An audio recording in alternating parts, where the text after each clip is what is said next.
Welcome back to Midnight Cases. Another night, another true crime story to keep you company. If you're listening from bed or from somewhere dark and quiet, you're not alone here. Tell me where you're watching from. And if these nights with me help you sleep, please subscribe so we can meet again.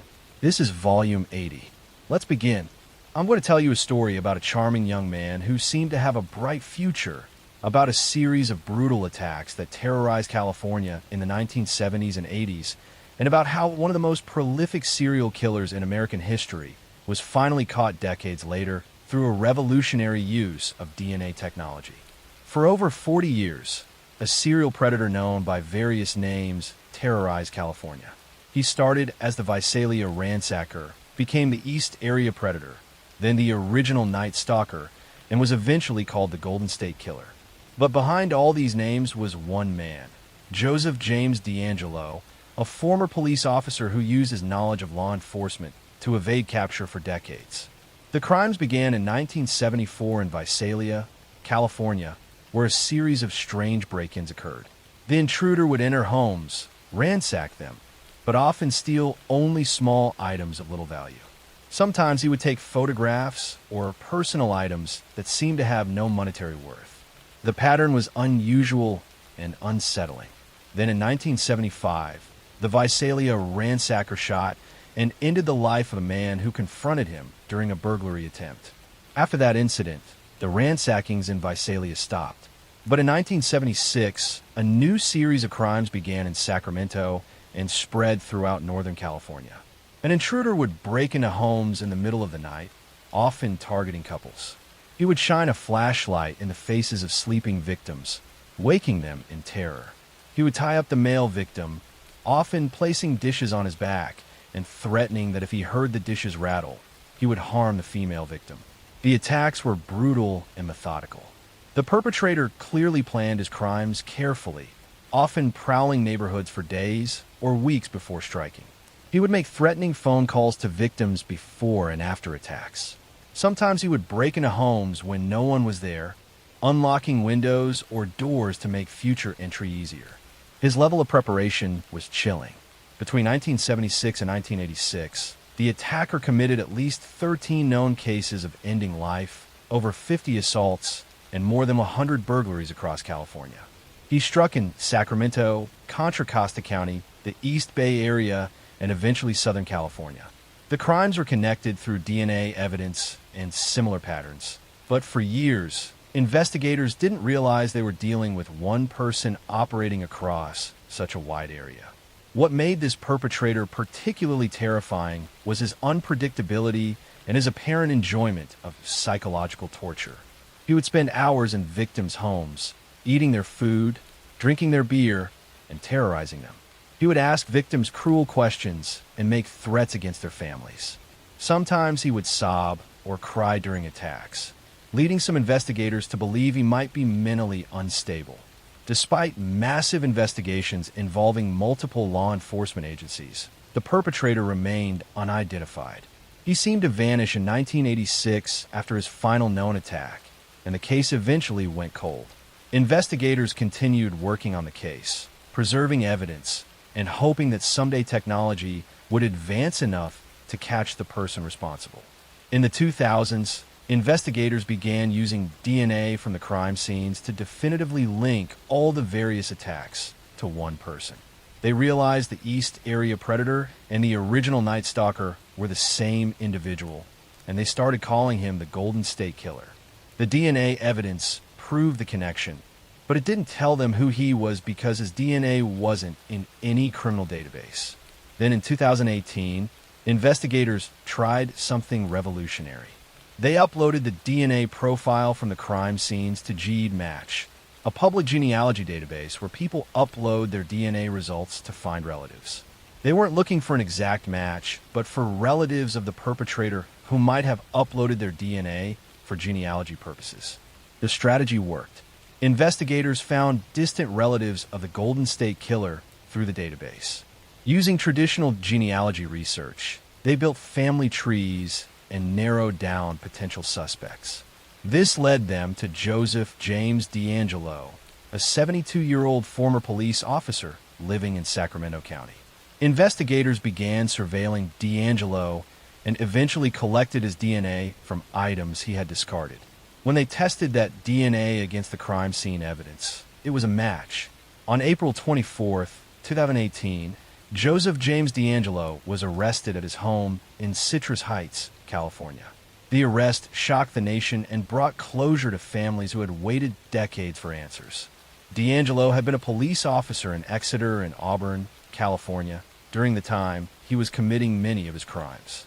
He had used his law enforcement knowledge to evade capture, understanding how police investigated crimes and what evidence to avoid leaving. He had been fired from the Auburn Police Department in 1979 for shoplifting, but no one had connected him to the series of attacks happening in the area. After leaving law enforcement, D'Angelo worked at a grocery store distribution center until his retirement. He lived a seemingly normal life with his wife and children. Neighbors described him as an odd, sometimes angry man who would yell at people, but no one suspected he was capable of such horrific crimes. His family was shocked by his arrest. In June 2020, Joseph D'Angelo pleaded guilty to 13 counts of first-degree ending of life and admitted to numerous other crimes. At his sentencing hearing, which lasted several days, survivors and family members of victims gave emotional impact statements. They described the decades of pain, fear, and trauma his actions had caused. D'Angelo, now elderly and frail, showed little emotion during the proceedings. He made a brief statement apologizing to his victims, but many felt it was too little, too late. In August 2020, he was sentenced to life in prison without the possibility of parole. At 74 years old, he will spend the rest of his life behind bars. The Golden State Killer case revolutionized how law enforcement approaches cold cases. The use of genetic genealogy to identify D'Angelo opened new possibilities for solving decades-old crimes. Since his arrest, this technique has been used to solve numerous other cold cases across the country. For the victims and families who suffered at the hands of Joseph D'Angelo, his capture brought a mix of relief and renewed pain. Many victims had spent 40 years looking over their shoulders, afraid he might return. Some had died before seeing him brought to justice. But those who survived and the families of those who didn't finally had answers and could see their attacker held accountable. Joseph D'Angelo terrorized California for over a decade, hiding behind his badge and his ordinary appearance. He destroyed lives, shattered families, and created fear that lasted for generations. But in the end, science and determined investigators brought him to justice, proving that even after decades, the truth can still emerge and evil can finally be held accountable for its crimes. Next story. I'm going to tell you a story about a popular high school athlete who seemed destined for greatness, about a young woman who was found strangled in her apartment, and about how a case that went cold for over 20 years was finally solved when the killer made one careless mistake. In June 1993, 18-year-old Angie Dodge was found dead in her apartment in Idaho Falls, Idaho. She had been brutally attacked and strangled in her own bedroom. The crime scene showed signs of a violent struggle, and evidence suggested she had fought hard against her attacker. The small community of Idaho Falls was shocked that such a terrible crime could happen in their quiet town. Police immediately launched an investigation, collecting evidence from the scene, including DNA samples. In 1993, DNA technology was still relatively new, but investigators preserved the biological evidence, hoping it would eventually help them identify the killer. They interviewed Angie's friends, family, and anyone who might have seen something suspicious around her apartment building. The investigation eventually focused on a young man named Christopher Tapp, who was 18 years old at the time of the crime. Christopher had some connections to people who knew Angie, though he didn't know her well himself. Police brought him in for questioning, and after hours of intense interrogation, Christopher confessed to being involved in Angie's death. But there were immediate problems with Christopher's confession. The details he provided didn't match the evidence from the crime scene. He changed his story multiple times during the interrogation.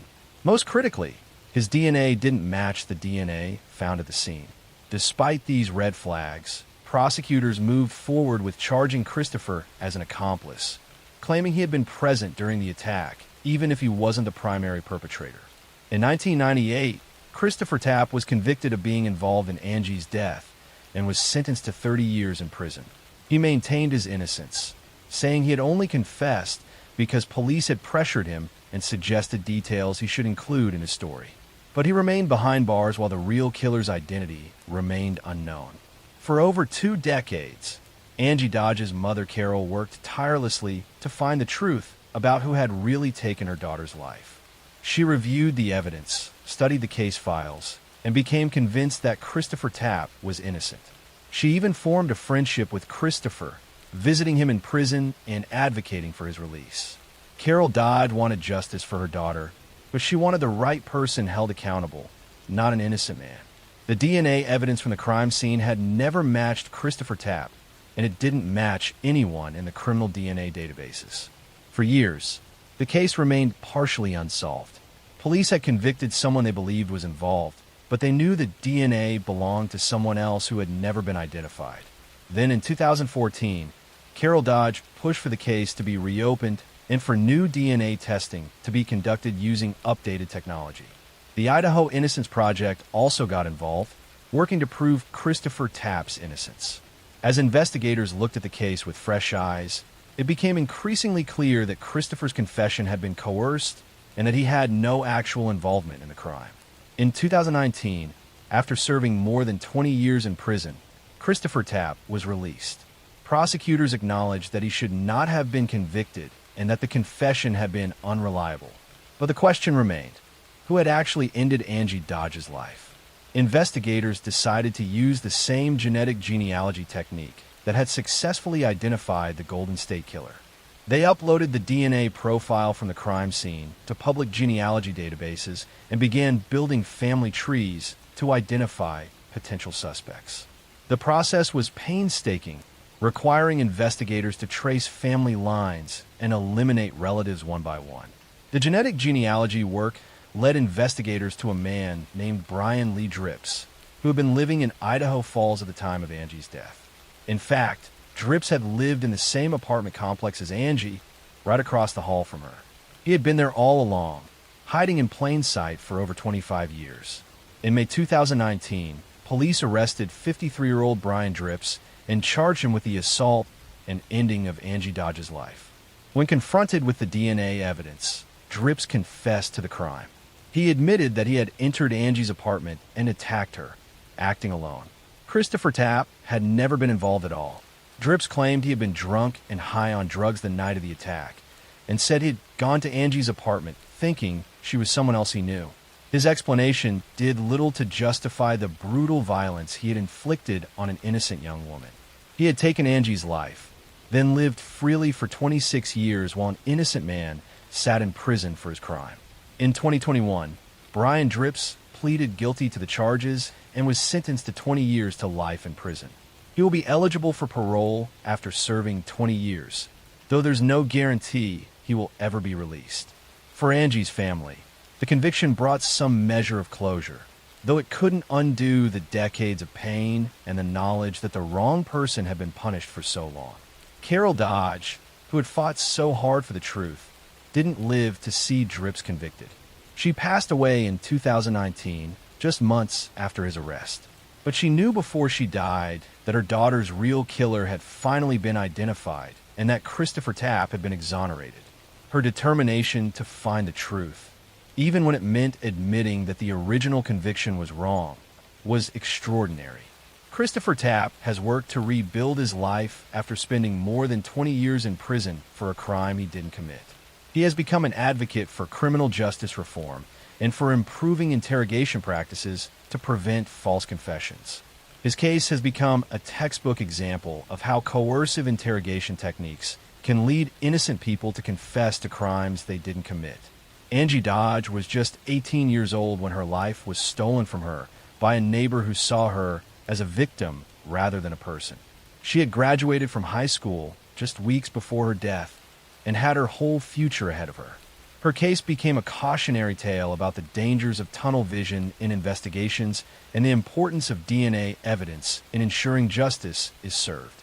The case also demonstrated the power of genetic genealogy in solving cold cases and the importance of families who refuse to give up searching for truth. Carol Dodge's determination ensured that both her daughter's real killer was caught and an innocent man was freed. While justice came far too late for Angie and took far too long for Christopher Tapp, the truth finally emerged, proving that persistence and advancing technology can eventually overcome even decades of injustice. Next story. I'm going to tell you a story about a young college student who vanished after a night out with friends, about a massive search that gripped a nation, and about how modern technology finally revealed the tragic truth about what happened during her final hours. In September 2019, 19-year-old Anaya Blanchard was a college student living in Auburn, Alabama. She was the stepdaughter of UFC fighter Walt Harris, and she was known for her bright smile, loving personality, and close relationship with her family. On the night of October 23, 2019, Anaya went to a convenience store and then met up with a friend. After that evening, she disappeared. When Anaya didn't respond to text messages or phone calls, her family immediately knew something was wrong. This wasn't like her at all. She was in constant communication with her mother and would never just go silent without explanation. Her family reported her missing on October 24th, and police began investigating right away. Investigators found Anaya's car abandoned at an apartment complex in Montgomery, Alabama, about 50 miles from Auburn. The discovery was chilling because there was blood evidence inside the vehicle, suggesting that something violent had occurred. The amount of blood indicated that whoever had been injured was likely seriously hurt. This finding transformed the case from a missing person investigation into a suspected violent crime. Surveillance footage from the convenience store where Anaya had stopped that night became crucial to the investigation. The video showed Anaya inside the store, and it also showed a man later identified as Ibrahim Yazid. Footage appeared to show Yazid following Anaya and possibly forcing her into her own vehicle in the parking lot. The video evidence suggested that Anaya had been abducted. Police identified Ibrahim Yazid as the primary suspect and issued a warrant for his arrest. Yazid was a 30-year-old man with a violent criminal history. He had previously been charged with attempted ending of life and kidnapping in a separate case, but had been released on bond. The fact that someone with such serious pending charges was free on the streets raised immediate questions about the bail system. A massive manhunt began for Yazid. The FBI joined the search, and Anaya's case received national media attention. Her family made emotional public pleas for information. UFC fighters and celebrities shared her story on social media. Thousands of people across Alabama and beyond joined search efforts, hoping to find Anaya alive.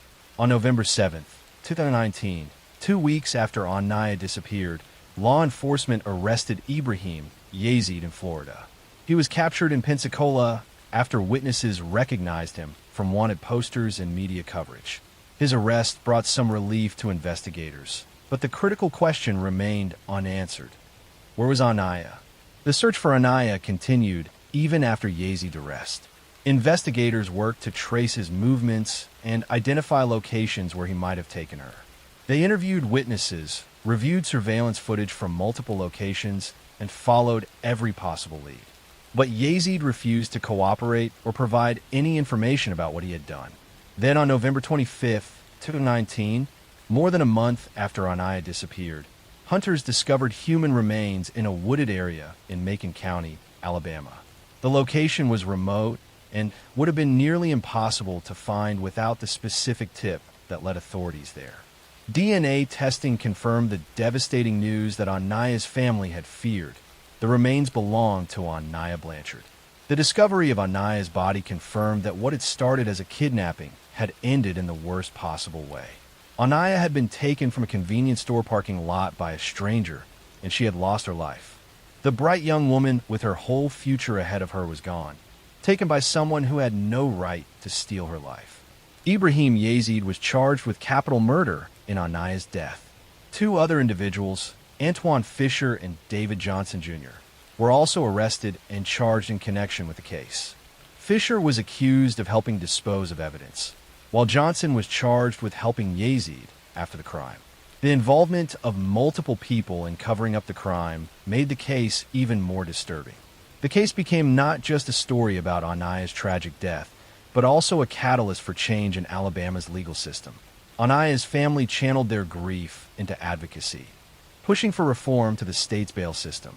They argued that violent offenders like Yazid, who had been out on bond for previous serious charges, should not be released back onto the streets where they could harm others. In 2022, Alabama voters overwhelmingly approved a constitutional amendment known as Anaya's Law. The law allows judges to deny bail to defendants charged with violent felonies if they are deemed a threat to the community. The amendment was designed to prevent situations like the one that had allowed Yazid to be free despite facing serious criminal charges. Anaya's family found some solace in knowing that her death might prevent similar tragedies in the future. Ibrahim Yazid's trial has faced multiple delays, but he remains in custody awaiting trial on capital murder charges. Prosecutors are seeking the death penalty, arguing that the kidnapping and taking of Anaya's life was especially heinous and demonstrated a complete disregard for human life. The trial, when it occurs, will bring the painful details of Anaya's final hours into public view. For Anaya's family, particularly her mother Angela Harris and stepfather Walt Harris, the loss has been devastating. They have spoken publicly about their grief, about the hole left in their lives by Anaya's absence. They've shared memories of Anaya's infectious smile, her kindness, and her dreams for the future. They've also talked about the importance of staying vigilant and aware of surroundings, hoping to help others avoid similar tragedies. Anaya Blanchard was a young woman who stopped at a convenience store on an ordinary night, expecting to go about her evening like any other. Instead, she encountered a predator who saw her as a victim. She was kidnapped, taken from her life, her family, and all the future experiences she should have had. Her case reminds us that danger can strike in the most ordinary circumstances, and that young people must remain aware of their surroundings, even in familiar places. The legacy of Anaya's Law stands as a testament to her family's determination to create something positive from unimaginable tragedy.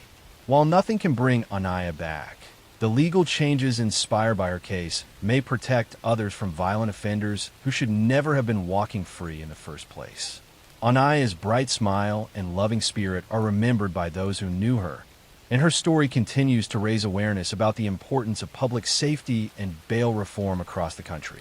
Next story, I'm going to tell you a story about a brilliant doctoral student who seemed to have a promising future, about a professor who was found shot in his own office, and about how a botched robbery turned into a case that exposed dark secrets hidden beneath a prestigious university campus.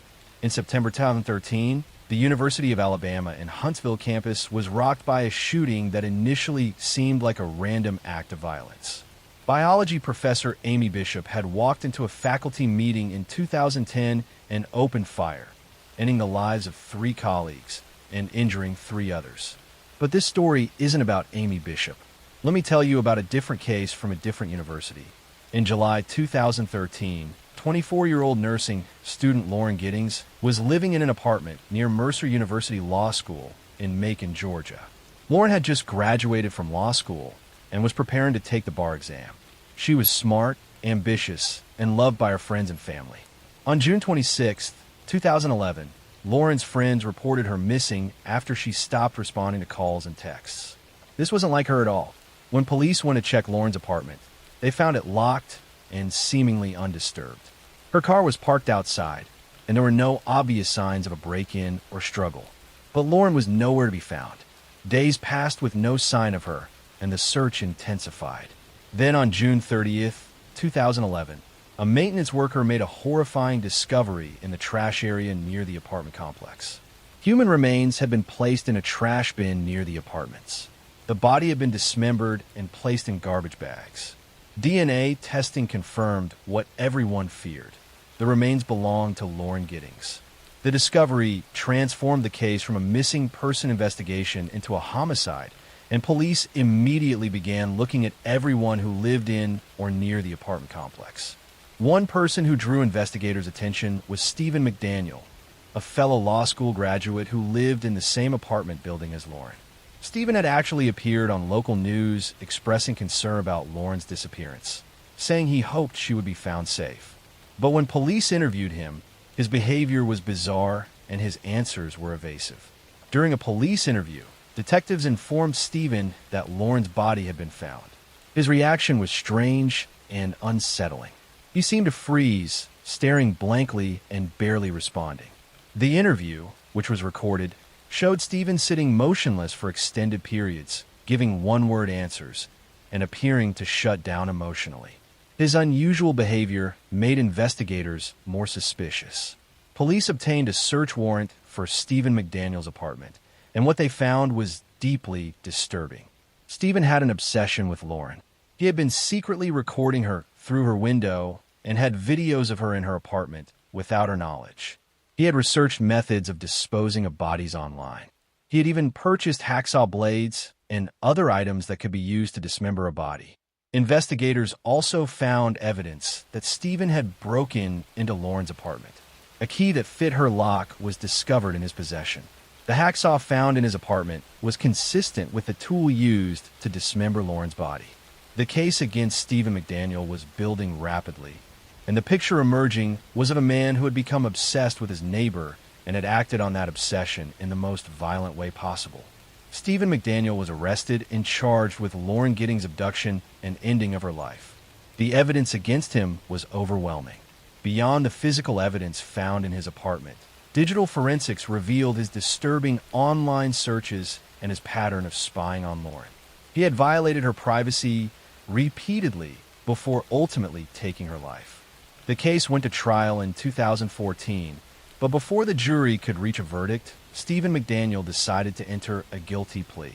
In April 2014, he pleaded guilty to all charges in exchange for a sentence of life in prison without the possibility of parole. By accepting the plea deal, he avoided a potential death penalty sentence. During the investigation and court proceedings, disturbing details emerged about how Lauren had died. Prosecutors believed that Stephen had broken into Lauren's apartment while she was sleeping, attacked her, and strangled her. He then dismembered her body in an attempt to dispose of the evidence. The crime was premeditated and showed a level of planning that made it even more chilling. Lauren's family was devastated by the loss and by the details of what had happened to her. They had watched her work hard through law school and achieve her dream of becoming a lawyer. She had been just days away from taking the bar exam when her life was stolen. Her sister Karen spoke publicly about Lauren's warmth, intelligence, and the bright future that had been taken from her. The case raised serious questions about safety in apartment complexes and about how to protect against neighbors who might have harmful intentions. Lauren had done nothing to provoke Stephen's obsession. She had simply lived her life, unaware that someone nearby was watching her and planning something terrible. The randomness of her selection as a victim made the crime even more frightening. Stephen McDaniel is currently serving his life sentence in a Georgia prison. He will never be released. During his sentencing, he showed little emotion and offered no real explanation for why he had taken Lauren's life. His lack of remorse and his strange, detached demeanor throughout the legal proceedings disturbed everyone involved in the case. The Lauren Giddings case became a reminder that danger can exist even in places that should be safe, like our own homes and apartment buildings. It highlighted the importance of being aware of surroundings and trusting instincts if something feels wrong. It also showed how modern technology, while useful, can be misused by people with harmful intentions to spy on and stalk others. Lauren Giddings was remembered by those who knew her as a dedicated student, a loyal friend, and a person with a bright future in law. She had worked hard to achieve her goals and was on the verge of beginning her legal career when her life was cut short. Her family established a scholarship in her name to help other students pursue their educational dreams, ensuring that Lauren's memory would live on in a positive way. The case of Lauren Giddings serves as a tragic reminder that evil can hide behind ordinary facades. Stephen McDaniel was a fellow law student, someone who should have been focused on his own future and career. Instead, he became obsessed with a neighbor and committed a horrific crime that destroyed multiple lives. Lauren deserved to live, to practice law, and to make the difference in the world that she had planned. Her story remains a sobering example of how violence can strike without warning and how precious and fragile life truly is. Next story. I'm going to tell you a story about a teenage girl who went to a party and never came home, about a case that divided a small California town, and about how a sexual assault accusation led to a tragic death and a trial that exposed deep divisions in a community. In September 2012, 15-year-old Audrey Pott attended a party at a friend's house in Saratoga, California, while the friend's parents were away. Audrey was a freshman in high school, artistic and outgoing, with a close group of friends. She had been drinking at the party and passed out in a bedroom. While she was unconscious, 3 teenage boys sexually assaulted her and took photographs of what they had done. Audrey woke up the next morning with marker drawings on her body, but no memory of what had happened to her. Over the next few days, she began to piece together what had occurred as photos started circulating among students at her school. The images spread through text messages and social media, and Audrey realized that her assault had become public entertainment for her classmates. The humiliation was unbearable for Audrey. Students were talking about what had happened, making jokes, and sharing the photos. She felt violated not just by the assault itself, but by having her worst moment turned into gossip and mockery. She reached out to friends expressing her anguish and despair, saying that her life was ruined and that she couldn't face people at school.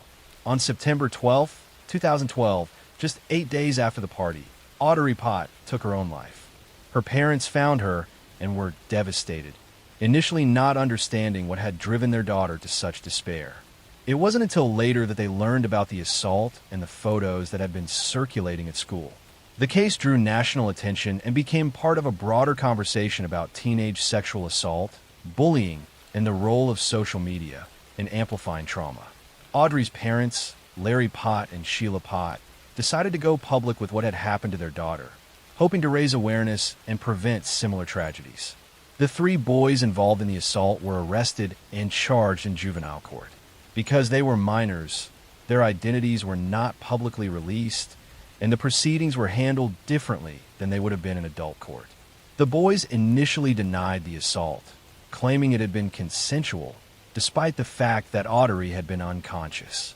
The case highlighted serious gaps in how sexual assault is understood and prosecuted, particularly when it involves teenagers and alcohol.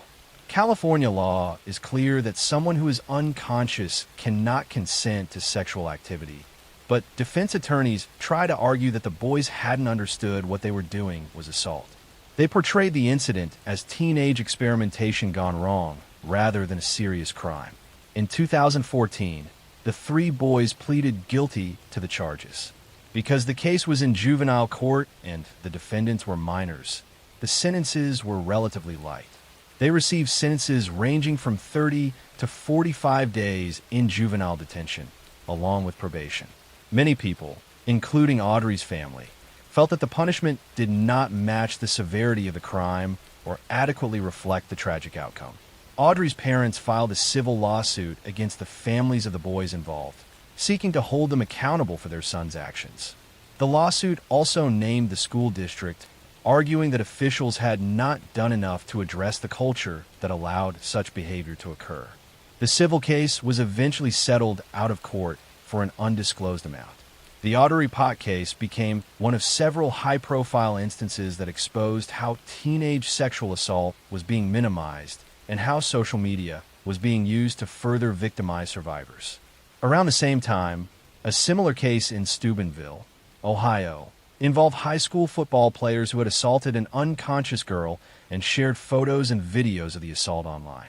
These cases sparked a national conversation about rape culture, particularly in high school settings where athletes or popular students sometimes received preferential treatment. They highlighted how victims were often blamed or shamed, while perpetrators faced minimal consequences. The cases also exposed how social media had created new ways to torment victims by making private assaults into public spectacles. Audrey's parents became advocates for change, pushing for stronger laws and better education about consent and sexual assault. They worked with lawmakers in California to pass legislation addressing the issues highlighted by their daughter's case. They also established a foundation in Audrey's name to promote awareness and prevention of sexual assault among teenagers. The case had a lasting impact on how schools approach sexual assault education and how law enforcement handles cases involving teenage victims and perpetrators. It contributed to broader conversations about the need for comprehensive consent education and about the legal and social consequences of sharing intimate images without permission. For Audrey's family and friends, the tragedy left a permanent void. Audrey had been a talented artist who loved music and had dreams for her future. Her parents kept her bedroom as she had left it, preserving the artwork on her walls and the creative projects she had been working on. They spoke publicly about her not to define her by what happened to her, but to honor who she had been and to prevent other families from experiencing similar loss. The 3 boys involved in the assault have since completed their sentences and moved on with their lives, largely protected by the anonymity afforded by the juvenile justice system. Audrey's parents have expressed frustration that the boys faced relatively minor consequences while their daughter paid with her life. They've spoken about the injustice of perpetrators being able to move forward while victims and their families carry the trauma forever. Audrey Potts' case remains a powerful and tragic example of how sexual assault, victim blaming, and social media can combine with devastating consequences. She was a young girl who went to a party and was victimized twice. First by the assault itself, and then by having that assault made public and turned into entertainment by her peers. The shame and humiliation became too much to bear, and she saw no way forward. Her story continues to be told not for sensationalism, but as a cautionary tale and a call to action. It reminds us that sexual assault is never the victim's fault, that consent cannot be given by someone who is unconscious, and that sharing intimate images without consent is a violation that can have tragic consequences. Audrey Pott should have had the chance to grow up, to develop her artistic talents, and to live the life she had been building.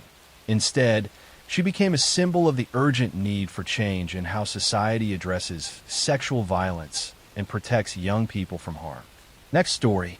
I'm going to tell you a story about a firefighter who was supposed to protect his community about a series of devastating fires that terrorized a California town, and about how an arson investigation revealed that the person setting the fires was the same person who kept showing up to fight them.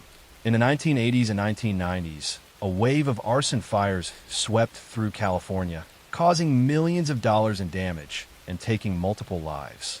The fires seemed random at first, targeting homes, businesses, and retail stores across different cities. Fire investigators struggled to identify a pattern or motive, but they knew they were dealing with a serial arsonist who was becoming more brazen and dangerous with each fire. The arsonist had a signature method. He used a time delay incendiary device that gave him time to leave the scene before the fire started. The device was simple but effective, a cigarette attached to matches with a rubber band. The cigarette would burn down slowly, eventually igniting the matches, which would then ignite whatever flammable materials had been placed nearby. This gave the arsonist a window of several minutes to be far away when the fire actually started.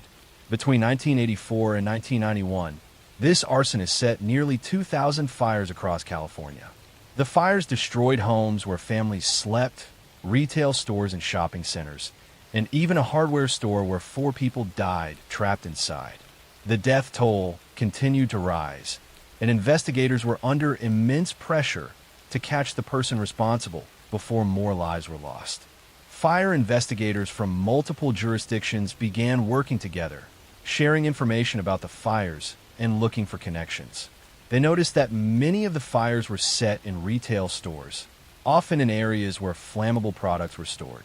They also noticed that the fires frequently occurred in locations near the arsonist's apparent comfort zone, suggesting he was someone who was familiar with the area. One name that kept appearing in the investigation was John Leonard, or a fire captain and arson investigator for the Glendale Fire Department, or was actually one of the investigators working on the arson cases.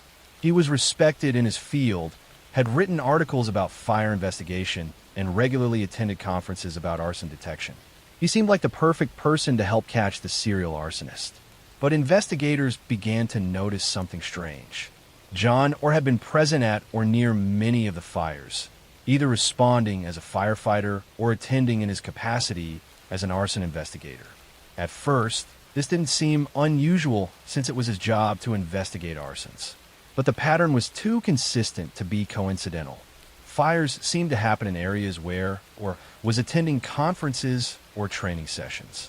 The breakthrough came when investigators discovered that Orr had written a manuscript for a novel about a serial arsonist.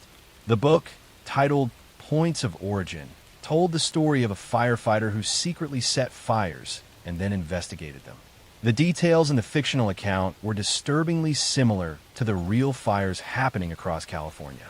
The protagonist in Orr's novel used the same time delay cigarette device that the real arsonist was using. Investigators obtained a search warrant for Orr's home and car.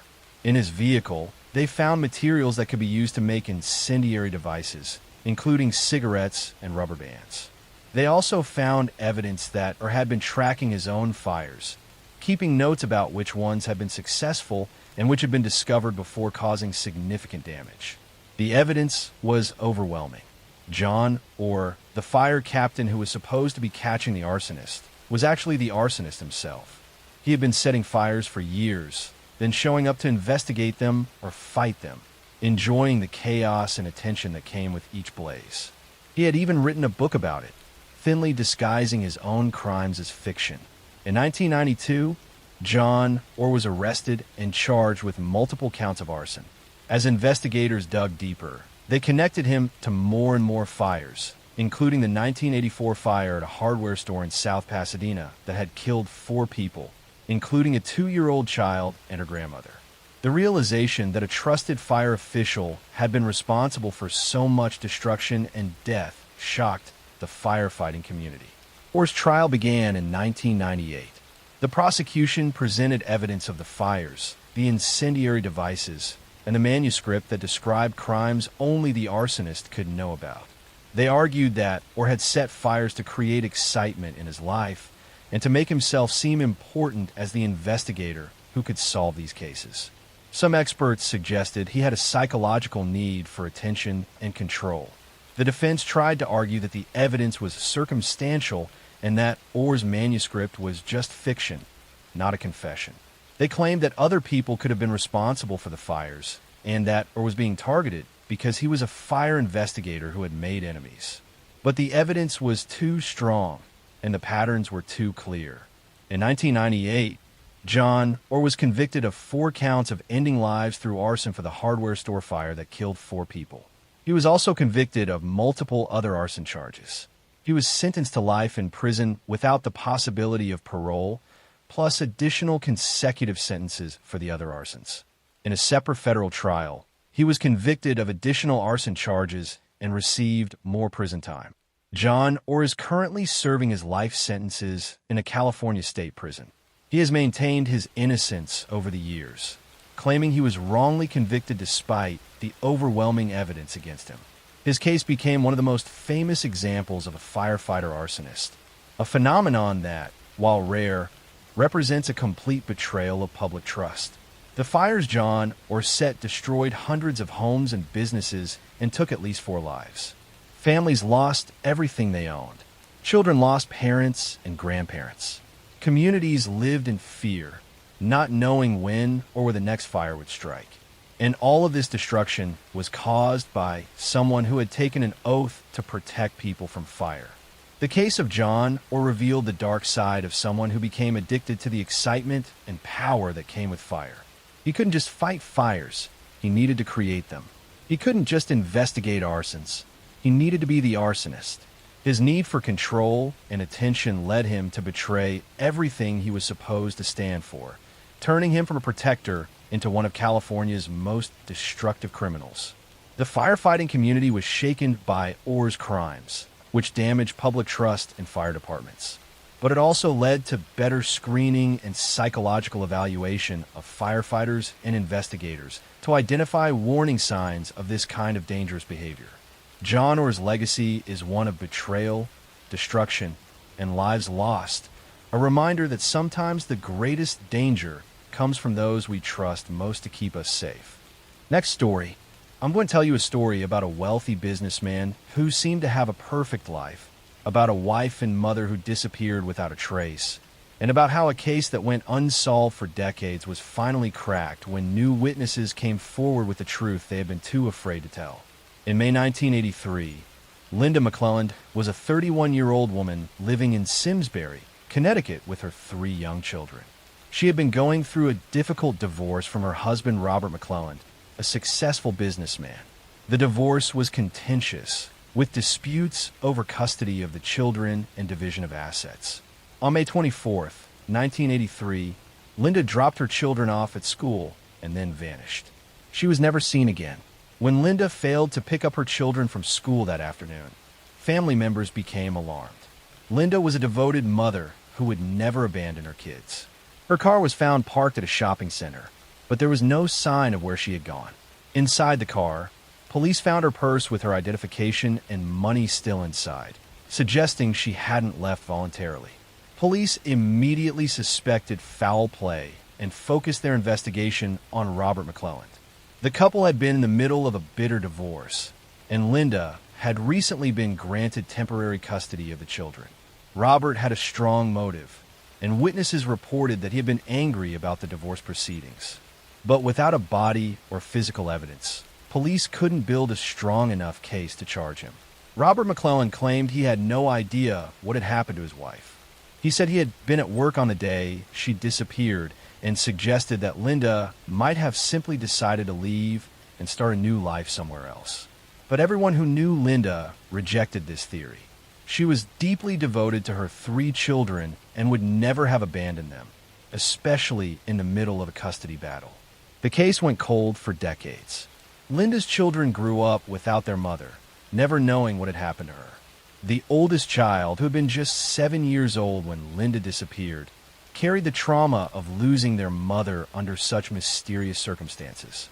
The family never stopped hoping for answers, but as years turned into decades, it seemed less and less likely they would ever learn the truth. Robert McClelland moved on with his life. He eventually remarried and continued his business career.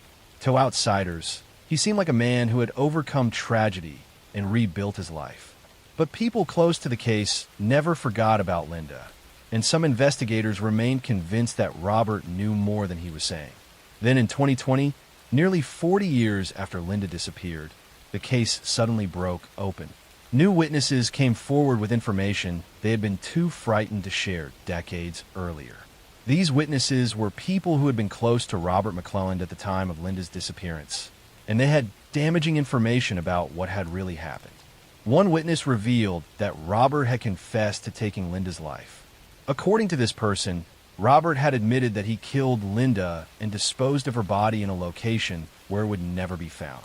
The witness had kept this secret for decades out of fear of Robert and concern about not being believed, but finally decided to come forward as time passed and Robert aged. Additional witnesses provided information about Robert's behavior around the time of the disappearance. They described him acting suspiciously and making statements that suggested he was involved in Linda's vanishing. Some witnesses said Robert had asked for help disposing of evidence, or had been seen cleaning his car obsessively in the days after Linda went missing. Armed with this new testimony, police reopened the investigation. In September 2020, they arrested 80-year-old Robert McClelland and charged him with taking his wife's life. After nearly 4 decades, he was finally being held accountable for what investigators had long suspected he had done. The arrest brought mixed emotions for Linda's family and children. They were relieved that someone was finally being charged for their mother's disappearance. But they were also heartbroken knowing they would never get their mother back, and that they had lived most of their lives without knowing the truth. They also had to face the reality that their father was accused of taking their mother's life. Robert McClelland's case went to trial in 2023. The prosecution presented the testimony of witnesses who said Robert had confessed to the crime decades earlier. They presented evidence about the timing of Linda's disappearance and Robert's behavior afterward. They argued that Robert had a clear motive, given the contentious divorce and custody battle. and that he had killed Linda to avoid losing his children and having to pay support. The defense argued that the case was based on decades-old memories and that the witnesses weren't credible. They pointed out that Linda's body had never been found and that there was no physical evidence linking Robert to her disappearance. They suggested that without a body or forensic evidence, the prosecution's case was based on speculation and unreliable testimony from people with potentially questionable motives. The trial was emotional, with Linda's children now adults testifying about growing up without their mother and living with the uncertainty of not knowing what had happened to her. They spoke about birthdays and graduations and weddings that their mother had missed and about the hole in their lives that had never been filled. In 2023, after hearing all the evidence, the jury found Robert McClellan guilty of manslaughter in connection with Linda's death. While prosecutors had argued for a conviction on stronger charges, the jury settled on manslaughter, perhaps reflecting the challenges of prosecuting a 40-year-old case without physical evidence. Robert was sentenced to prison, and while the sentence couldn't undo decades of pain, it brought some measure of justice for Linda and her family. Linda McClellan's body has never been recovered. Despite the conviction, Robert McClellan has never revealed what he did with her remains or where she might be found. This has prevented Linda's family from having a proper burial and achieving complete closure. They continue to hope that someday they might be able to lay Linda to rest with dignity. The case serves as a reminder that even cold cases can be solved when witnesses find the courage to come forward. It took nearly 40 years, but the truth about Linda McClellan's fate finally emerged. She was a mother who loved her children and who was taken from them by someone who should have protected her. While justice came far too late, it came nonetheless, proving that time doesn't erase the truth and that families who refuse to give up hope can sometimes get the answers they deserve. Next story. I'm going to tell you a story about 3 Boy Scouts who went on a camping trip in the Oklahoma wilderness, about a night of unimaginable horror, and about a case that has haunted investigators and families for over 40 years with questions that may never be fully answered. In June 1977, 3 young girls were excited to attend Camp Scott, a Girl Scout camp located in the hills near Locust Grove, Oklahoma. 8-year-old Lori Lee Farmer, 9-year-old Michelle Heather Guza, and 10-year-old Doris Denise Milner had just arrived at the camp for what was supposed to be a fun summer experience. They were assigned to tent number 8 in the Kiowa unit, one of the most remote areas of the camp. On the night of June 12, 1977, the girls settled into their sleeping bags in tent 8 along with other campers throughout the camp. The counselors made their rounds, checking on the girls before heading to their own tents. Everything seemed normal and peaceful as the camp settled down for the night. But sometime during the dark hours, something terrible happened. The next morning, on June 13th, a camp counselor walking to the showers made a horrifying discovery. She found the bodies of Lori, Michelle, and Doris along a trail leading to the showers. All 3 girls had been attacked and taken from their tent during the night. They had been assaulted and beaten. The scene was brutal and shocking, especially in the context of what was supposed to be a safe summer camp environment. Police were called immediately, and Camp Scott was evacuated. Parents rushed to pick up their daughters, many learning about the tragedy only when they arrived. The peaceful Girl Scout camp had become a crime scene, and investigators from multiple agencies descended on the remote location to try to piece together what had happened. Evidence at the scene suggested that someone had entered the camp from outside and specifically targeted Tent 8. Items belonging to the girls were found scattered along the path where their bodies were discovered. Investigators also found a flashlight and other items that appeared to belong to the perpetrator. Most disturbing was evidence that suggested the attacker had been inside the tent and had carried or led the girls away before attacking them. Police quickly focused their investigation on a local man named Gene Leroy Hart. Hart was a Cherokee man who had escaped from prison years earlier, where he had been serving time for previous violent crimes. He was familiar with the area around Camp Scott and had been living as a fugitive in the woods. Witnesses reported seeing a suspicious man near the camp in the days before the attacks, and the description matched Hart. Hart was a known criminal with a history of violence. He had been convicted of kidnapping and assaulting two pregnant women in 1966 and had escaped from prison in 1973. He had been on the run for years, and many people believed he had been hiding in the caves and wilderness around the Camp Scott area. The theory was that he had come across the camp and decided to attack.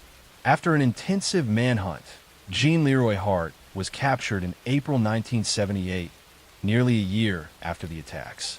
He was arrested at a residence where he had been hiding and was charged with 3 counts of first-degree ending of life. The community was relieved that a suspect was in custody, but the legal battle was just beginning. Hart's trial took place in 1979 and became one of the most watched trials in Oklahoma history. The prosecution presented evidence, including hair samples found at the scene that appeared to match Hart, items found near the crime scene that were linked to him, and testimony about his presence in the area. They argued that Hart's history of violence and his familiarity with the wilderness made him the obvious perpetrator. The defense, however, challenged the evidence. They brought in their own experts who questioned the hair analysis and suggested that the evidence had been contaminated or mishandled. They argued that Hart had been unfairly targeted because of his criminal record and that the physical evidence wasn't strong enough to prove beyond reasonable doubt that he was responsible. In March 1979, after lengthy deliberations, the jury found Jean Leroy Hart not guilty on all charges. The verdict shocked many people, especially the families of the victims who believed Hart was responsible. The acquittal meant that legally, the case remained unsolved and no one had been held accountable for the deaths of Lori, Michelle, and Doris. Just 2 months after his acquittal, in June 1979, Jean Leroy Hart died of a heart attack while exercising in prison where he was serving time for his previous convictions. His death meant he could never be tried again if new evidence emerged, and it left many questions forever unanswered. In 2008, authorities decided to use modern DNA technology to re-examine evidence from the case. DNA samples from the crime scene were compared to DNA from Jean Leroy Hart and his relatives. The results were inconclusive, but suggested that Hart could not be definitively ruled out as a contributor to some of the evidence. However, the testing also couldn't definitively prove he was responsible. In 2022, further DNA testing was conducted using even more advanced technology. The Oklahoma State Bureau of Investigation announced that the new testing showed that Hart's DNA was a match to evidence found at the crime scene. While this wasn't a legal conviction since Hart had been acquitted and was deceased, the testing gave investigators confidence that they had indeed identified the right person all along. For the families of Lori Farmer, Michelle Guzza, and Doris Milner, the DNA results brought some measure of closure, though it couldn't undo decades of pain and uncertainty. The 3 girls had been excited about their camping trip and had looked forward to making friends and having adventures. Instead, they encountered evil in a place that should have been safe. Camp Scott never reopened after the attacks. The property was eventually sold, and the camp structures were demolished. The site stands as a reminder of the tragedy that occurred there and the 3 young lives that were stolen on that June night in 1977. The case of the Girl Scout murders remains one of Oklahoma's most notorious unsolved cases in the eyes of many, despite the DNA evidence pointing to Hart. Because he was acquitted in court and died shortly after, there was never legal resolution. The case highlighted failures in camp security and led to changes in how overnight camps protect children in their care. Lori, Michelle, and Doris were young girls who should have had their whole lives ahead of them. They should have grown up, graduated from school, and had families of their own. Instead, their lives ended on a camping trip that was supposed to be filled with joy and adventure. A tragic reminder that evil can strike even in the most innocent of settings. Next story, I'm going to tell you a story about faith, power, and silence. About how an institution trusted by millions became the shelter for predators who used the language of God to destroy lives. This is the story of how the Catholic Church's greatest sin was not just what was done, but what it allowed to continue. For centuries, the Catholic Church stood as one of the most powerful institutions on earth. It preached compassion, morality, and the protection of the innocent. Priests were seen as moral guides, spiritual fathers who comforted families, baptized children, and buried the dead. In many small towns, a priest's word carried more weight than any law or government. People believed they represented holiness itself. But beneath that image, hidden for decades, an epidemic of abuse was spreading across parishes, schools, and orphanages. It was not the story of one man or one place. It was a pattern repeated around the world. In the United States, Ireland, Australia, Latin America, and Europe, a pattern of priests abusing children and a church hierarchy protecting them. The earliest public cases appeared in the 1980s, but the roots went back much further. Survivors later revealed that the abuse had been happening for generations, buried behind closed doors and sealed files. In many cases, victims were children as young as 7 or 8, altar boys, choir members, and students who looked up to their priests as father figures. The abuse often followed the same pattern. A priest would identify a vulnerable child, usually one from a devout family or a broken home. He would offer attention, kindness, or gifts, gestures that seemed harmless to parents who trusted the church completely. Once that trust was secured, the abuse began. Some victims were assaulted in rectories, others in confession rooms, church basements, or during trips organized by the parish. For decades, when parents or victims tried to report what happened, their complaints were quietly dismissed. Church officials moved accused priests from one parish to another instead of calling the police. Each transfer gave predators a new set of victims. The church claimed these were isolated incidents or misunderstandings. In truth, it was a system designed to protect itself from scandal. In 1985, a young Louisiana priest named Gilbert Goff became one of the first publicly exposed abusers. His case revealed that church leaders had known about his behavior for years but kept it secret. Dozens of children had been assaulted. The revelation shattered the illusion of moral perfection that surrounded the clergy. But even then, the full scope of the problem was not yet understood. By the early 2000s, everything changed. The Boston Globe newspaper launched an investigation after receiving sealed court documents showing that church officials had covered up decades of abuse. The Globe's reporters uncovered a network of secrecy that reached from local parishes all the way to the Vatican. Their 2002 expose revealed that more than 70 priests in the Boston area alone had been accused of abusing minors, and that church leaders had reassigned them again and again despite repeated warnings. The impact was explosive. The stories poured in from across the United States. Thousands of survivors describing nearly identical experiences of manipulation, guilt, and silence. Investigations spread to other countries, uncovering systemic abuse in Ireland, Germany, Chile, and Australia. In Ireland, government inquiries later revealed abuse in Catholic-run orphanages and industrial schools dating back to the 1940s. Some survivors described physical and sexual assaults so severe they left lifelong trauma. The church responded by expressing sorrow, but often avoided responsibility. High-ranking bishops claimed they had trusted their priests or misunderstood the seriousness of the allegations. Yet internal documents showed otherwise. Memos, letters, and reports revealed that church leaders had known for decades about abusers and had deliberately chosen to conceal their crimes. In 2018, a grand jury investigation in Pennsylvania released a report that changed everything. The report named over 300 priests who had abused more than 1,000 children over 70 years. The evidence included internal church archives that described abuse in horrifying detail. Some files showed that church officials had recorded the crimes but never alerted law enforcement. Instead, they offered counseling to the priests, sent them on retreats, and quietly reassigned them to new parishes. The survivors' testimonies were heartbreaking. Many described how the abuse had shattered their faith, leaving them unable to enter a church again. Others spoke of lives consumed by depression, addiction, or guilt, feelings rooted in the manipulation that made them believe the abuse was their fault. For decades, many had been too ashamed to tell anyone. It was only when others spoke out publicly that they found the strength to come forward. Financially, the church faced massive consequences.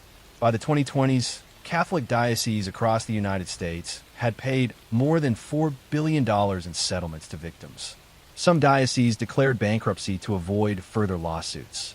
But no amount of money could heal the damage done to the people who had once believed the church represented safety and purity. In Ireland, entire generations grew up under the shadow of what was later called the Magdalene Laundries, institutions where girls and women, often victims of abuse, were confined, exploited, and silenced by nuns. In Australia, a royal commission found that 7% of priests had been accused of sexual abuse between 1950 and 2010. The numbers revealed that this was not a few isolated bad actors. It was a structural failure stretching across continents. The Vatican itself was forced to confront the crisis publicly. In recent years, Popes Benedict and Francis both acknowledged the scale of the wrongdoing. Francis met with survivors, promising reform and accountability. But critics argued that the church's response remained too slow and too focused on damage control rather than justice. The deeper tragedy lies in the betrayal of faith. For victims, their abusers were not strangers. They were men who baptized them, heard their confessions, and preached about sin and forgiveness.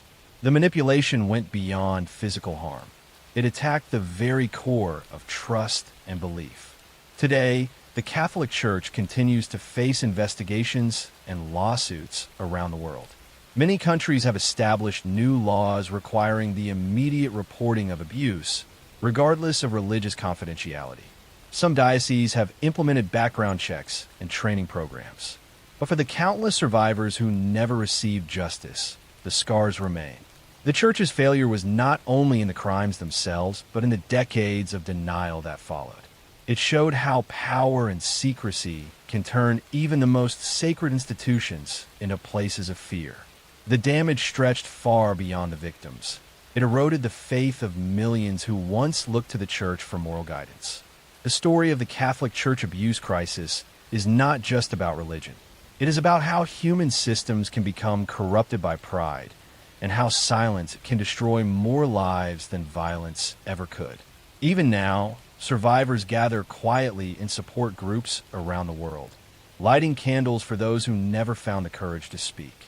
Their strength, not the Church's apologies, is what has kept the truth alive. Next story. I'm going to tell you a story about a nurse who was supposed to care for the most vulnerable patients, about a hospital ward where babies kept dying under mysterious circumstances, and about how one woman's actions made her Britain's most prolific child killer in modern history. In the 1990s, Beverly Allitt was a nurse working on the children's ward at Grantham and Kesteven Hospital in Lincolnshire, England. She seemed dedicated to her work and showed great concern for her young patients. But over a 59-day period in 1991, the ward experienced an alarming spike in cardiac arrests and unexplained deaths among infants and children. What hospital staff didn't realize was that their colleague Beverly Allitt was deliberately harming the children in her care. Beverly Allitt had wanted to be a nurse since childhood. She completed her training and was hired at Grantham Hospital in 1991. Almost immediately after she started working, children on her ward began experiencing mysterious medical emergencies. Babies who had been healthy would suddenly go into cardiac arrest. Children admitted for minor ailments would unexpectedly deteriorate. The first victim was 7-week-old Liam Taylor, who had been admitted with a chest infection in February 1991. While under Allitt's care, Liam had a heart attack and died. Doctors were puzzled because his condition hadn't seemed serious enough to cause such a catastrophic event. The death was attributed to natural causes, and no one suspected anything sinister. 2 weeks later, 11-year-old Timothy Hardwick was admitted with epilepsy. He was stable and expected to be discharged soon. But while Allitt was caring for him, Timothy suddenly went into cardiac arrest and died. Again, doctors were confused by the unexpected death, but found no clear explanation. The pattern continued. Children would be admitted to the ward with relatively minor conditions, then would suffer cardiac arrests, seizures, or other life-threatening emergencies while under Allitt's care. Some survived these episodes, but others did not. Over the span of just 2 months, 4 children died and 9 others were seriously harmed. One of the survivors was 15-month-old Claire Peck, who initially survived a respiratory arrest while in Alit's care. Claire was being monitored closely, but during another shift when Alit was her nurse, the toddler suffered a second cardiac arrest. This time, despite efforts to save her, Claire died. It was later discovered that Alit had been alone with Claire just before she collapsed. Another victim was 5-month-old Paul Crampton, a twin who had been born prematurely. Paul was in the hospital for monitoring, but was doing well. After Alit cared for him, Paul suffered multiple episodes where he stopped breathing. His parents noticed that these episodes seemed to happen only when Alit was on duty. Paul survived, but suffered permanent brain damage from oxygen deprivation. Hospital staff began to notice the disturbing pattern. Children were having medical emergencies at a much higher rate than normal, and these emergencies seemed to cluster around times when Beverly Alit was working. A consultant pediatrician raised concerns with hospital administration, and an investigation was launched. Police were called in, and they began examining the medical records of all the children who had died or suffered unexplained emergencies. They discovered that Beverly Alit had been present for every single incident. This couldn't be coincidence. They also found that some of the children had abnormally high levels of insulin in their blood, levels that could only have been achieved through deliberate injection.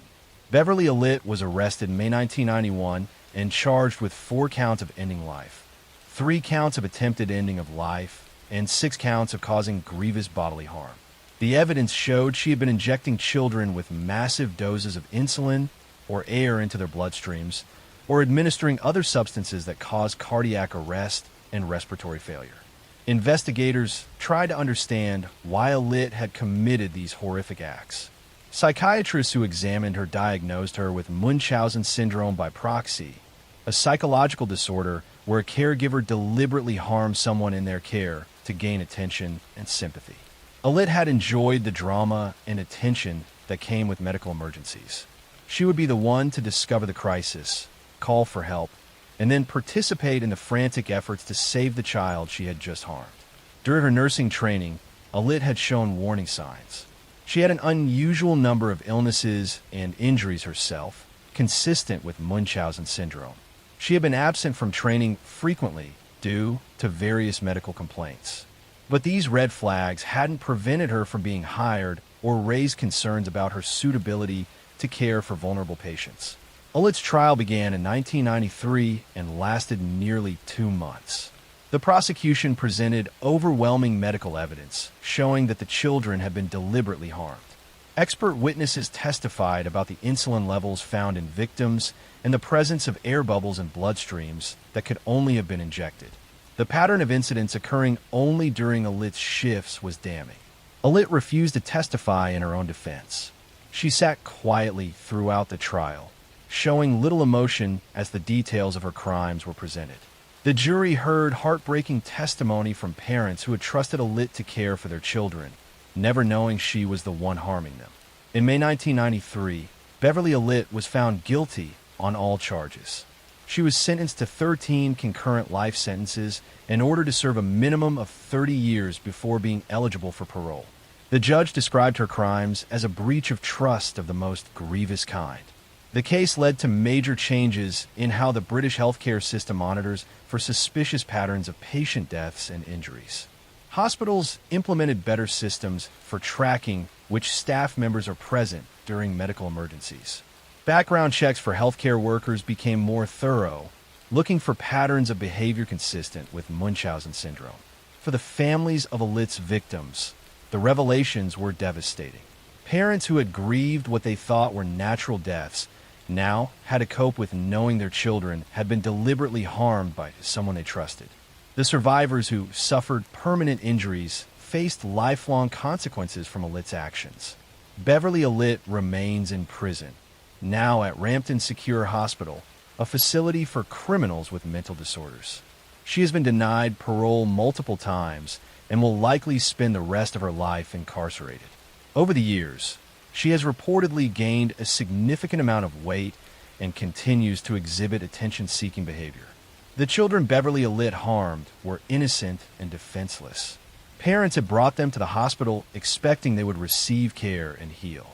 Instead, they encountered a nurse whose need for attention and drama was more important to her than the lives of the children she was supposed to protect. 4 children died and 9 others were seriously harmed, all because one woman saw vulnerable patients as tools to satisfy her twisted psychological needs. Next story. Tonight, we look back at a quiet moment in criminal history, a case that spanned 4 decades, defying every traditional method of policing. It is a story that ultimately proves how the slow, meticulous work of investigators, combined with the groundbreaking science of tracing a family tree, can finally bring peace to a community, even when the trail has long been thought cold and dead. The crimes first began in the Central Valley of California in the 1970s, committed by an unknown person who moved with an eerie, quiet confidence. He initially targeted homes, committing numerous burglaries, often lingering within the properties, seemingly driven by a need for psychological dominance over the spaces he invaded. As his confidence grew, his actions escalated, moving from simple theft to violent attacks across multiple counties, from Sacramento in the north down to Orange County in the south. Because he moved so often, and because his methods evolved, he was known by several different names to the authorities and the public. The Visalia Ransacker, the East Area Rapist, and the original Night Stalker. Eventually, the collective terror of his long, hidden career was summarized under the single, chilling title of the Golden State Killer. The investigation in those early years was vast and fragmented, spread across numerous local police departments, each with its own pieces of the puzzle, but no central, cohesive picture of the man behind the terror. The killer was remarkably careful, always wearing a mask, often wiping down surfaces and utilizing various methods to confuse his victims and evade detection. The frustrating reality for law enforcement was that they possessed many clues, but none that led to a specific name or person, leaving them to chase shadows and dead ends across the wide, slow-moving state. The man was a ghost, terrifyingly real, yet completely invisible to the structured world of law enforcement. Then, decades later, a quiet revolution occurred in the scientific world, a development that would fundamentally change the course of the investigation: the arrival of forensic DNA analysis. By the early 2000s, investigators had meticulously gathered the biological evidence preserved from multiple scenes and confirmed, through testing, that all of these seemingly disparate crimes were committed by the same single individual. They had the killer's unique genetic fingerprint, a definitive profile, but when they ran it through the national database of convicted offenders, known as CODIs, the results came back empty. The killer was not in the system, meaning he had never been convicted of a felony crime that required a sample, confirming he had successfully maintained a quiet, civilian life while evading justice for decades. The case then entered a period of pure, absolute patience, where the DNA evidence was preserved perfectly, waiting for a technological leap that had not yet occurred. The investigators understood that the key was in the DNA, but they had to wait for the method to unlock it. That method arrived quietly, without fanfare in the 2010s, in the form of public genetic genealogy. This involved taking the cold case DNA profile, which had no direct matches, and uploading it to a public database used by ordinary people tracing their family history. The goal was not to find the killer, but to find a distant cousin, a third or fourth relative who might have voluntarily submitted their own DNA and shared their family tree online. A dedicated team of investigators and genealogists began the meticulous, slow work of building a family tree backward in time, using the killer's profile. Starting with a handful of distant matches, second and third cousins, they traced the common ancestors, slowly building out the entire family structure. This was painstaking work, resembling historical research more than traditional detective work, moving across census records, birth certificates, and obituaries, slowly mapping the lineage of an entire family line.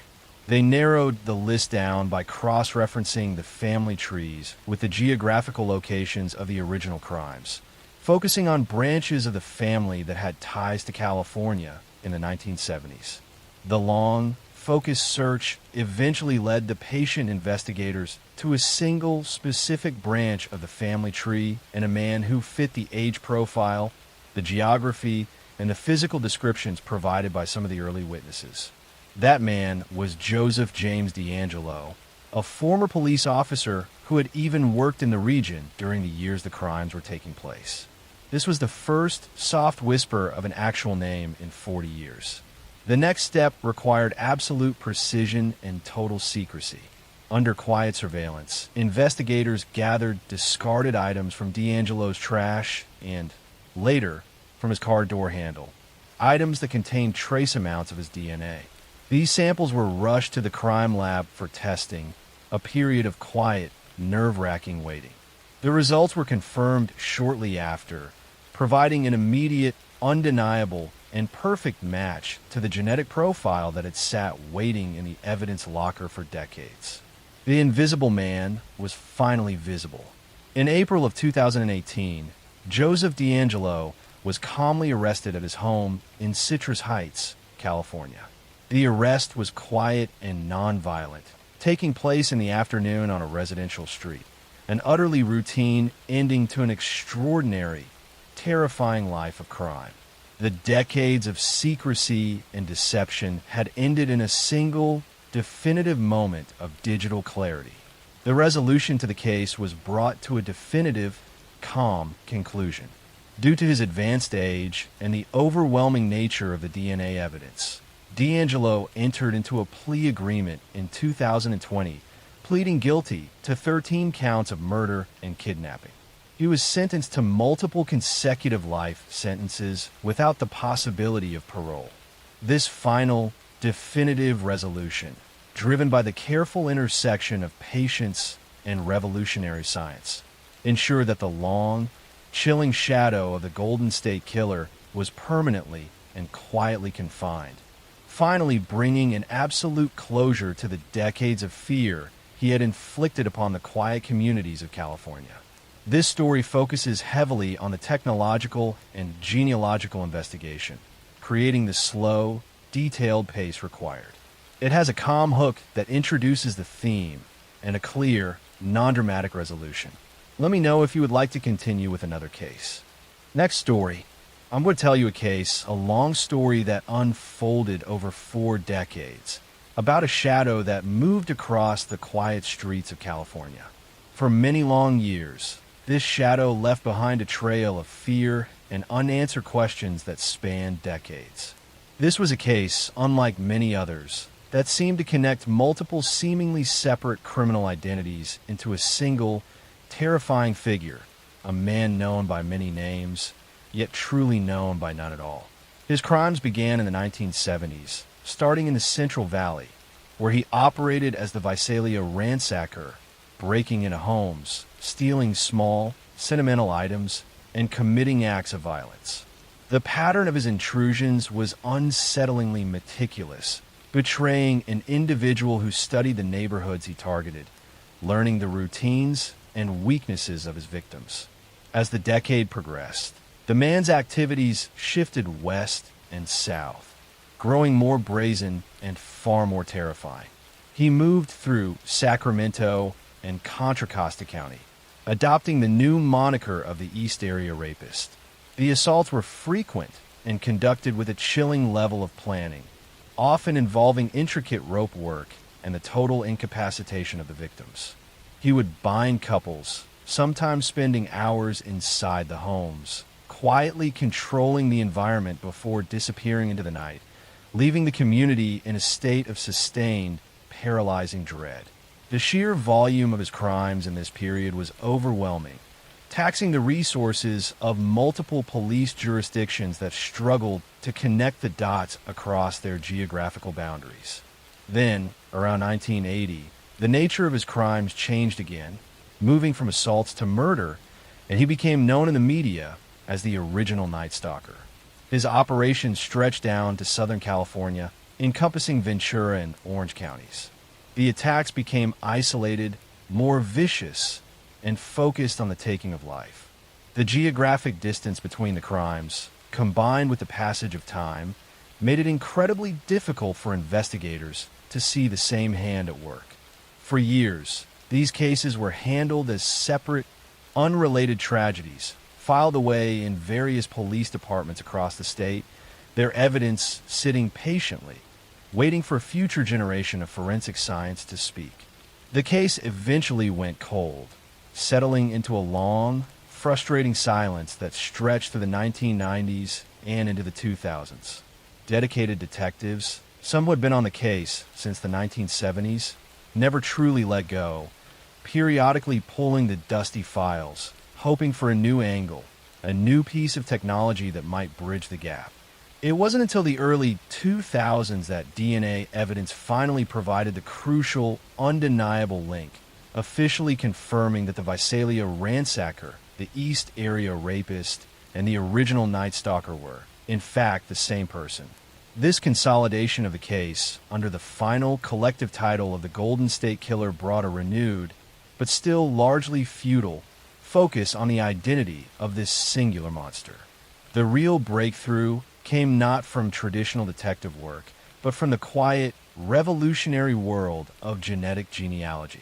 In the mid-2010s, investigators made the unprecedented decision to take the decades-old DNA profile and upload it to publicly available open-source genealogy databases. These sites allowed everyday citizens to upload their own genetic information, often seeking to find distant relatives or trace their heritage. The hope was that one of the killer's distant family members might have used one of these sites, providing a familial match that would open up the killer's family tree. This approach was tedious, requiring infinite patience and immense intellectual rigor. The initial results did not lead directly to the killer, but rather to a handful of third or fourth cousins, people who shared only small fragments of genetic code with the man they were searching for. A dedicated team of civilian and law enforcement genealogists then began the painstaking process of building out these family trees backward in time, looking for a common ancestral couple. Once that common ancestor was identified, the genealogists worked forward again, systematically eliminating hundreds of descendants until only a few individuals remained alive in California who could potentially be the source of the criminal DNA. By carefully cross-referencing these narrow genetic lines with age, location, and other public records, the focus began to center on one specific individual, Joseph James DeAngelo. The name was familiar to some of the cold case detectives, a former police officer who had even served in jurisdictions near some of the early crime scenes before being fired for shoplifting in the late 1970s. The realization that the killer was a man sworn to uphold the law added a profoundly disturbing layer to the long-standing mystery. The investigation moved into its final, most critical phase, confirmation.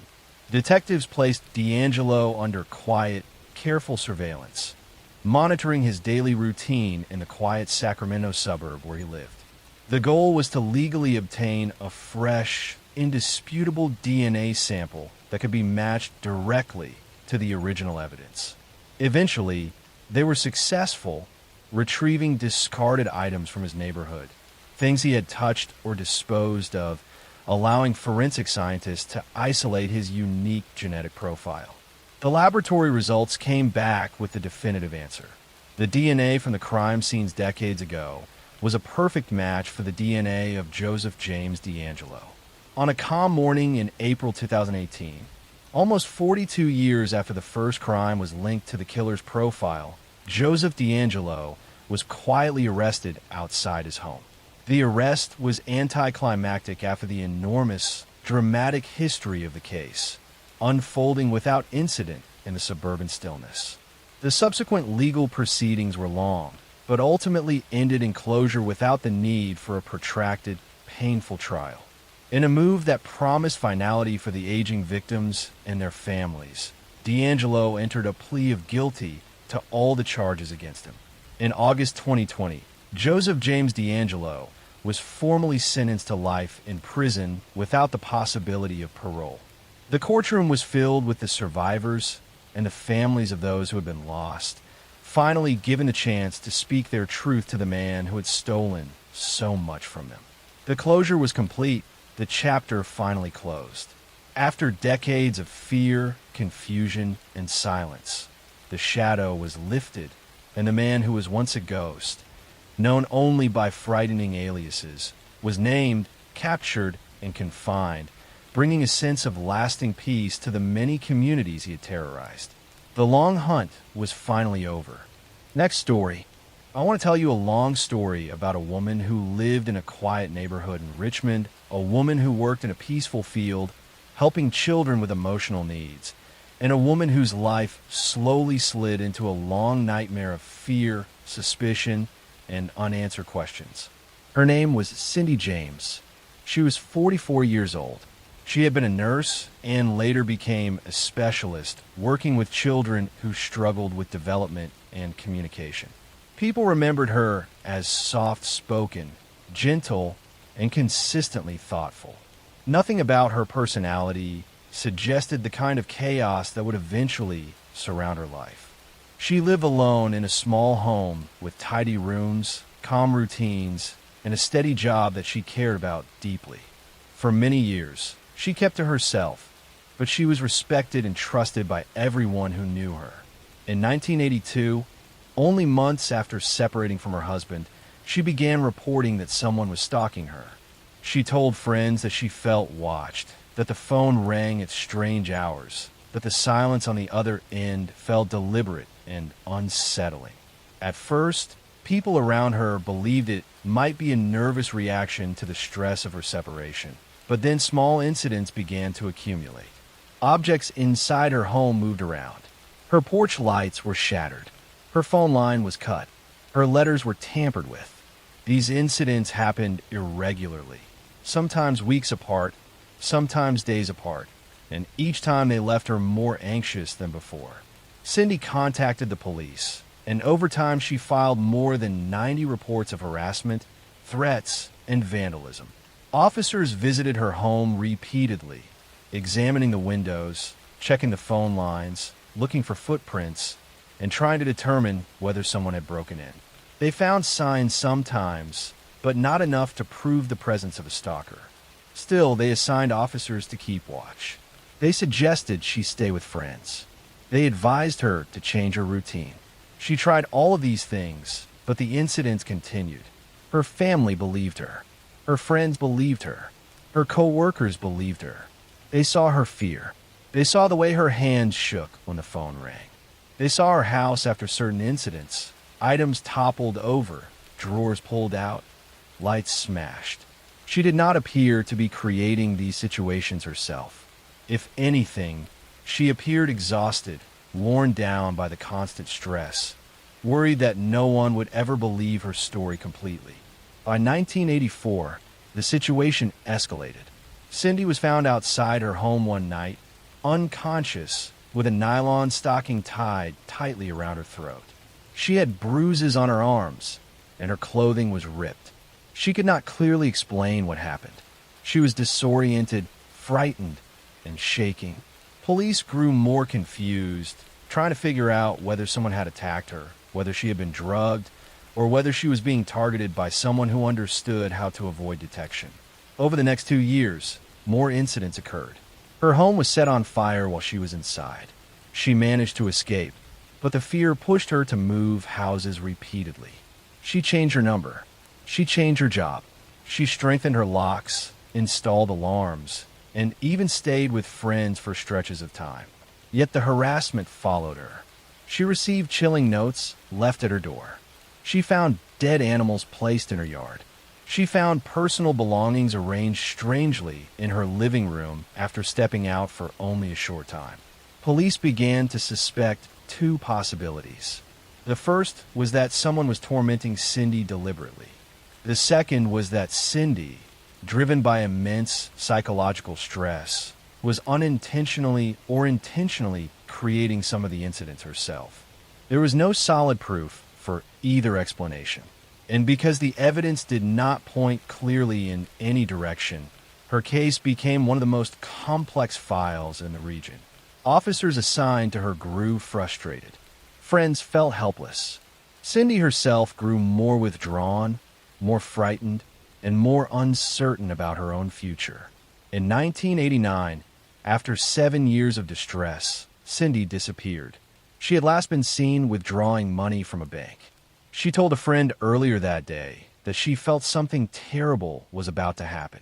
When she did not show up for work and did not return home, her family contacted police immediately. Officers searched the area, checked hospitals, and interviewed people who had seen her in the days leading up to her disappearance. 2 weeks later, her body was found in an abandoned yard. She was lying in tall grass, half hidden by surrounding bushes. A nylon stocking was tied tightly around her neck. Her hands and feet had been loosely bound. Needle marks were found on her arm, and toxicology tests revealed high doses of drugs in her system. Her wallet was near her body. Her clothes were not torn. Her shoes were neatly placed, almost too neatly, as if someone had arranged them beside her.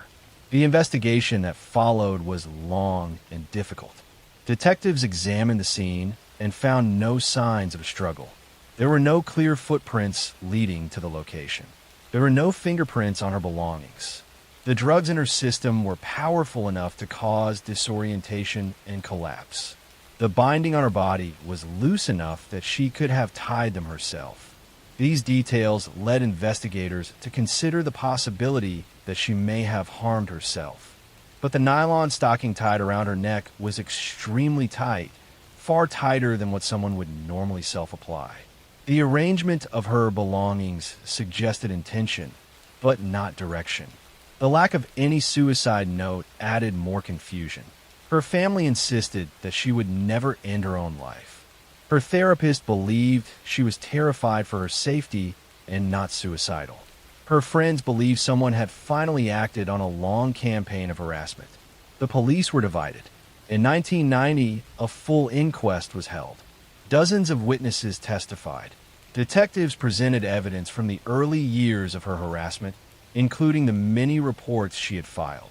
Her friends spoke about the strange incidents they had witnessed firsthand. Police officers explained the inconsistencies in the evidence and the difficulty of verifying each event. After weeks of testimony, the jury reached a conclusion that reflected the confusion at the heart of the case.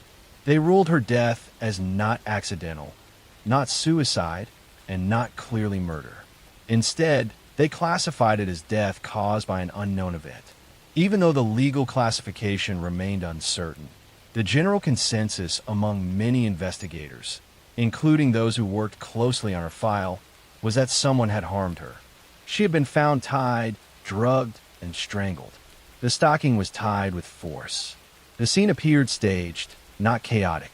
These were details that pointed toward the involvement of another person, someone who had followed her movements, understood her routines, and had the patience to wait for the right moment. Today, the death of Cindy James remains one of the most mysterious and heavily debated cases in Canadian history. Some believe a former partner may have been responsible. Some believe she was targeted by someone unknown. Some believe she lived under immense psychological stress due to the harassment she experienced, making her reactions vary between fear and confusion. But what everyone agrees on is that Cindy lived in constant distress for years. Next story.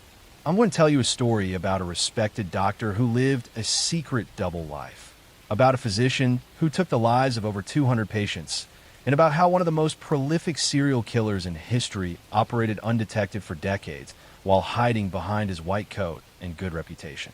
Harold Shipman was a family doctor in Hyde, England, a small town near Manchester. For years, he was known as a caring and dedicated physician who made house calls and spent time with his elderly patients. People in the community trusted him completely. But between 1975 and 1998, Dr. Shipman systematically ended the lives of at least 215 patients, though the actual number may be much higher, making him one of the most prolific serial killers in recorded history. Shipman was born in 1946 and grew up in a working-class family in Nottingham. His mother was diagnosed with lung cancer when he was a teenager, and he watched as doctors administered morphine to ease her pain in her final days. Some psychologists later suggested this experience may have influenced his later crimes, as he seemed fascinated by the power doctors held over life and death. After medical school, Shipman began his career as a general practitioner. In 1975, he joined a medical practice in Todmorden, but was forced to resign in 1975 after he was caught forging prescriptions for pethidine, a powerful painkiller, for his own use. He was fined and briefly attended a drug rehabilitation program. Most doctors caught in such circumstances would lose their medical license permanently, but Shipman was allowed to continue practicing medicine after a short suspension. In 1977, Shipman joined a new practice in Hyde and eventually opened his own solo practice in 1993. It was during these years that his killing spree accelerated.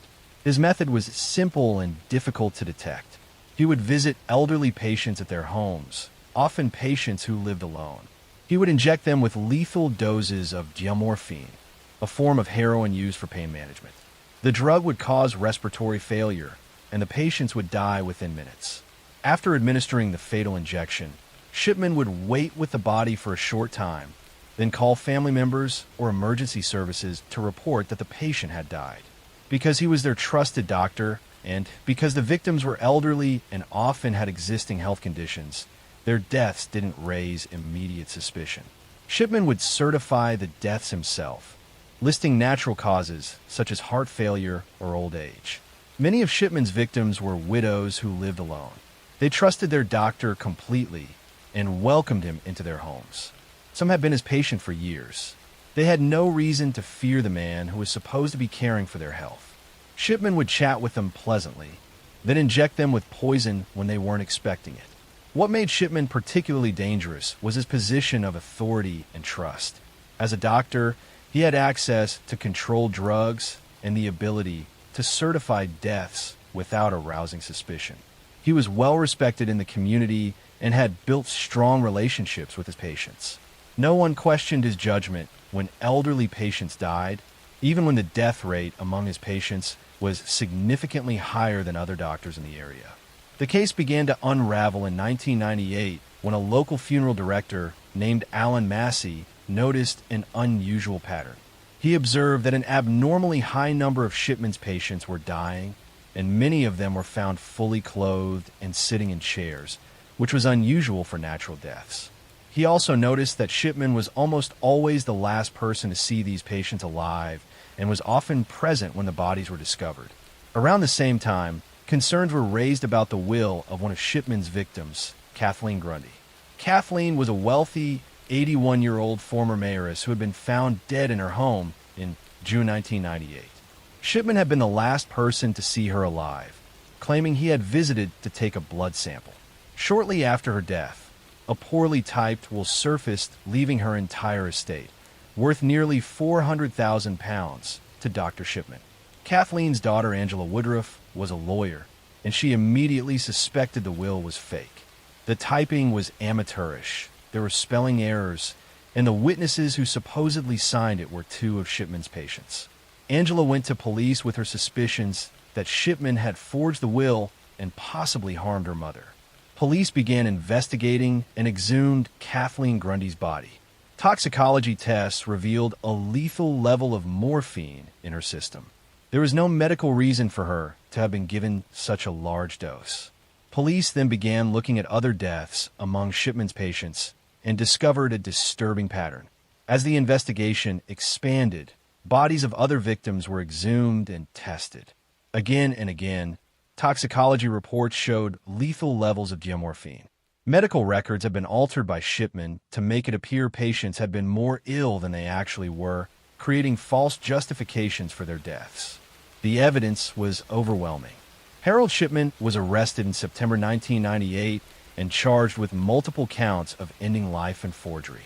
His trial began in October 1999 and lasted 57 days. Prosecutors presented evidence regarding 15 victims, though they believed there were many more. The trial focused on cases where the evidence was strongest, including toxicology reports, medical records showing Shipman's alterations, and testimony about his behavior. Throughout the trial, Shipman maintained his innocence. He showed no remorse and insisted that all his patients had died of natural causes. He claimed the morphine found in their bodies must have been self-administered, though this explanation made no sense given the quantities found and the circumstances of the deaths. In January 2000, Harold Shipman was found guilty of taking the lives of 15 patients and forging Kathleen Grundy's will. He was sentenced to 15 consecutive life sentences. The judge recommended he never be released, calling him a disgrace to the medical profession who had violated the trust patients placed in him. After his conviction, a public inquiry was launched to determine the full extent of Shipman's crimes. The Shipman inquiry examined hundreds of deaths and concluded that he had taken the lives of at least 215 patients, possibly as many as 250. The inquiry found that Shipman had been killing patients throughout his entire career, starting as early as 1975. The inquiry revealed shocking failures and oversight. Despite the high death rate among his patients and some complaints about his behavior, no regulatory body had properly investigated. The ease with which Shipman could obtain controlled drugs and alter medical records without detection pointed to serious systemic problems in healthcare oversight.